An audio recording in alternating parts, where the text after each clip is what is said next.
ভগবান বুদ্ধ যখন বোধি বৃক্ষের তলায় গিয়ে জ্ঞান পেয়ে গেছেন, চললেন গয়া থেকে কাশী, সারনাথ।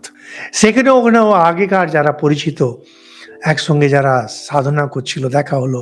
তারা বলছে ওই যে আসছে, আমরা এর সঙ্গে কথা বলবো না, কারণ ভ্রষ্ট হয়ে গেছে। ভগবান বুদ্ধ যখন দাঁড়ালেন তার সামনে, পাঁচজনই মাটিতে পড়ে গেল তার সামনে। ক্ষমতা, এই ক্ষমতা যদি আপনার না হয়ে থাকে, শাস্ত্র পড়া আপনার বৃথা। এই শ্লোকগুলো পড়ে আপনি চার্জড আপ যদি না হয়ে থাকেন, আপনার মুখ খোলা দরকার নেই, আপনি খালি তাকাচ্ছেন যে আমি উত্তরটা দিচ্ছি এবার। সেটা শুনেই লোকে যদি ঠান্ডা না হয়ে যায়। ওই বিহারে ছিলাম, দেওঘরে আমি অনেকদিন ছিলাম, তো এটা ওরকম একজন ছিলেন মিনিস্টার, বিরাট বড় ক্রিমিনাল সে, তো তার বডি গার্ড ওরকম, গল্পটা শোনা মানে খুব পরিচিত।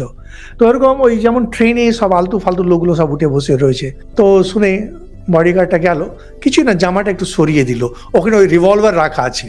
ও দেখেই লোকজন সে ছেড়ে পালিয়েছে, যে বার্থগুলো ধরে রেখেছিল ছেড়ে পালিয়েছে, কিছু বলতে হয়নি, তুমি বার্থ ছাড়ো বলতে হয়নি, শুধু জামাটা একটু খুলে দেখিয়ে দিল যে ওখানে কি রাখা আছে। গুলি তো চালাবে না, অর্থটা বুঝে নিন। শক্তি, চারটে কথা যদি বলতে হলো, তা আমরা শক্তি কোথায়? উপদ্রষ্টা, হনুমন্তা চ ভর্তা ভোক্তা মহেশ্বরা। আপনি সেই মহেশ্বর, আপনি সেই শিব, আপনি সেই বিষ্ণু, আপনি সেই কৃষ্ণ। কোথায় বাস করেন? কোন বৈকুণ্ঠে, কৈলাসে না, এখানে। তারপরে আপনার চোখে জল আসছে, ঠাকুরের ভাষায় ঢ্যাম না সালা।